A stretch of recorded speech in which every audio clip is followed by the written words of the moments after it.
Hello and hi, you are watching Bollywood helpline and this is Ayush Tiwari. एक दिन सुबह चाय के चुस्की के साथ धीरे धीरे नॉवल के पन्ने पलटाए जा रहे हैं और रात होते जा रही है। चांद ऊपर है और जुगनू की आवाज से कहीं ना कहीं नॉवल खत्म होने वाली है।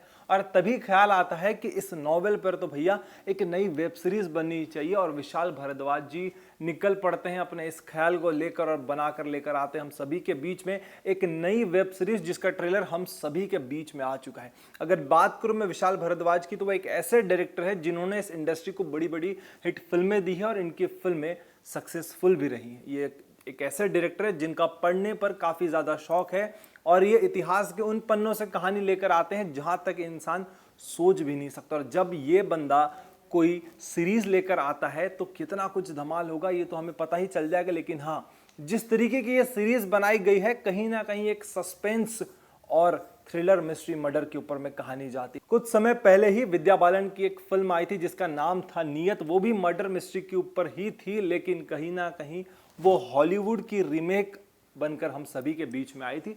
लोगों ने उसे बहुत ज्यादा प्यार दिया, लेकिन उतना खास उस सिनेमा पर्दों पर चली नहीं। लेकिन इन दिनों ओटीटी का दौर है जहां पर ऑडियंस सिनेमा घरों से ज्यादा ओटीटी की तरफ आकर्षित है। और इसी बीच में इसी दौड़ में निकल पड़े हैं विशाल भारद्वाज भी अपनी एक नई सीरीज लेकर, जहां पर हम देखते हैं कि शतरंज बीच में रखा गया और दो चेयर लगाई गई है। जिस चेयर पर हमें एक तरफ दिखेंगे विवान शाह, दूसरी तरफ हमें दिखेंगे गुलशन ग्रोवर। 2017 में नसरुद्दीन शाह की एक फिल्म आई थी जिसमें उन्होंने कहा था कि मैं शतरंज नहीं खेलता क्योंकि दोस्त को मैं सामने बैठाता नहीं और दुश्मन के साथ चाल चलना मुझे आता नहीं।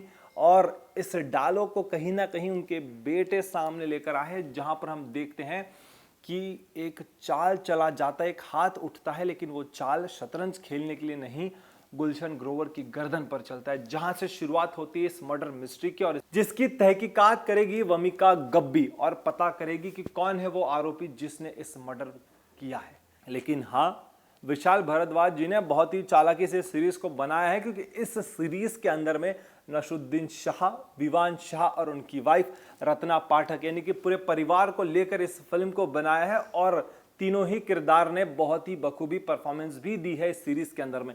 विवान शाह बहुत ही तरीके से, बहुत ही बेहतरीन तरीके से स्क्रीन पर हम सभी को नजर आ रहे हैं।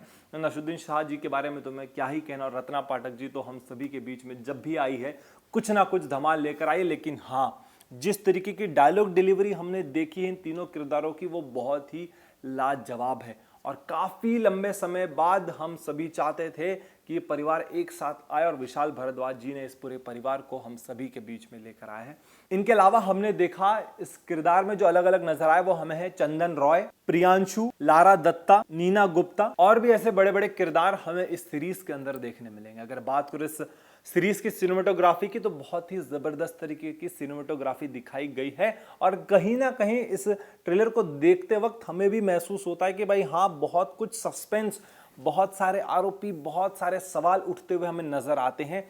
कहीं ना कहीं हमें तो समझ में आ जाता है कि भाई जब जिमी ही टेबल पर बैठा है, सारा इस पूरी सीरीज में जब सारे सबूत जिमी की तरफ जाते हैं, तो फिर क्यों परिवार पर सारी तहकीकात की जा रही, क्यों अलग अलग सस्पेक्ट को, अलग अलग विक्टिम्स को हम सभी के बीच में लेकर आ रहे हैं। लेकिन यही तो इस कहानी की खासियत है कि पूरे परिवार शक के घेरे पर है, लेकिन जिमी, विवान शाह जेल की सलाखों के पीछे है।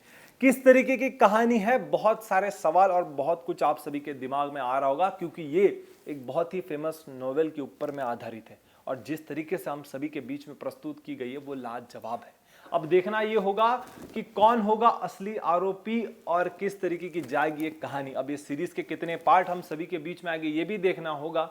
लेकिन अगर ओवरऑल पूरे सीरीज की बात करूं तो डायरेक्शन एकदम बेस्ट है, सिनेमेटोग्राफी बेस्ट है, बीजीएम भी काफी जबरदस्त है और किरदार की जिस तरीके की सिलेक्शन की गई, जिस तरीके की कास्टिंग की गई है, वो भी बहुत जबरदस्त है। हर किरदार ने बखूबी अपने किरदार को निभाया है और हम सभी के बीच में सस्पेंस बरकरार रखा है।